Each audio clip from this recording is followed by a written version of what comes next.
Hi, it's Jennifer again, and I'm back with an update to the previous video I made in which I talked about how I used the law of attraction to ease my despair after my child was diagnosed with autism. And in the first video I talked about how from the age of 3 all the way until my son was in the 5th grade that he had exhibited bizarre behavior. I was told by the teachers and just didn't understand what was going on, and then in the 5th grade he was diagnosed with Asperger's, which is a form of autism.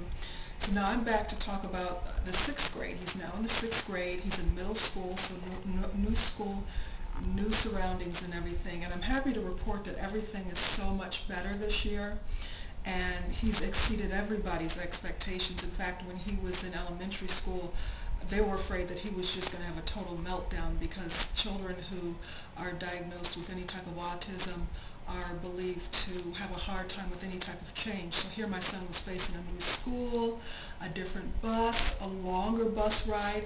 This year, for the first time, his sister would not be on the bus with him.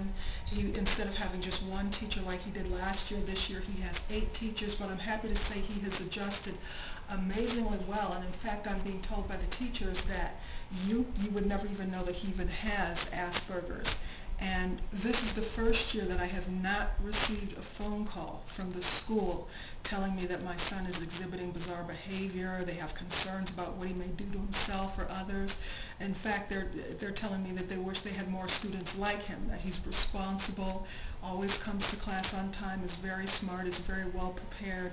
And all of these changes that I mentioned in the previous video and that I'm even speaking of now happened once I really started to apply the principles of the law of attraction, and once I introduced my child to these principles, and I'm still using these principles now.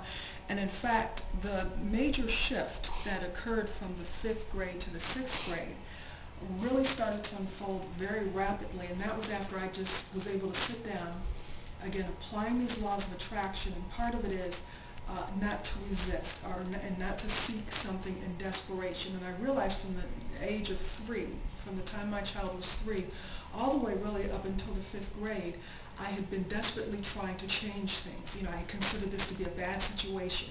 I was like, my life would be perfect if only my child didn't have these issues.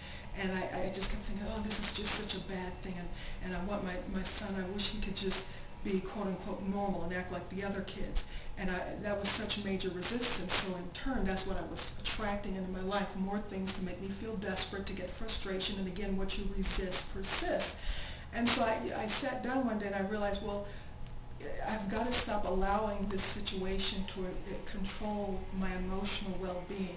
So I just accepted things as they were. I embraced the isness of it. And I also dropped the labels. I no longer saw it as something bad, but something that just is. The law of relativity tells us that nothing is really good or bad. It's only the label that we place on it when we compare it to other things. And I had been comparing my son to the other children. They weren't doing these things, so I saw it as something bad. And so I realized, I said, well, maybe this is just who he is. Maybe I will continue getting these phone calls all the way through high school. And I sat with that. I contemplated that, and I became okay with that. Again, I embraced the isness of it. No longer saw it as something bad. It just is. And that took an emotional major burden off of me. I just felt such relief when I no longer looked at it as something bad, but just something that just is. Also, I stopped allowing that situation to control my emotional well-being. And the beauty of this is, once you really take a look at things, and once you change the way you see things, then what you see changes. And almost instantly, that's when my son, and that's when I started introducing him to the law of attraction, and that's when he started to change his behavior in school, because again, he was following my emotional lead in all this, and since I was resisting, I think there was resistance on his part, and there was no more resistance. So now this year, he's adjusting, doing very well in school. He's not having the same emotional outbursts. In fact, he's not having any at all. He's adjusted very well. And of course, there's still some issues that we're working on. This is a process, it is a journey.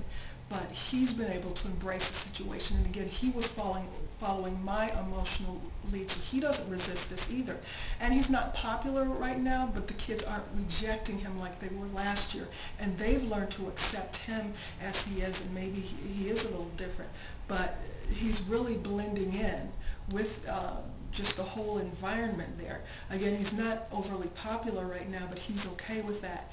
And I'm okay with that because, again, we have to allow people to be who they are. And that's one of the lessons I've learned in all this. There's a fine line between lovingly trying to guide somebody and trying to save them from themselves and just allowing them to be who they are. And I go into more detail in my blog, Spiritual Tidbits, where I talk more into detail about what I've done and what I'm still working on to help my child with this journey. But again, this can be applied to any adverse situation, not just autism, but just any situation. And I'm just hoping that my sharing this is helping some other people as well.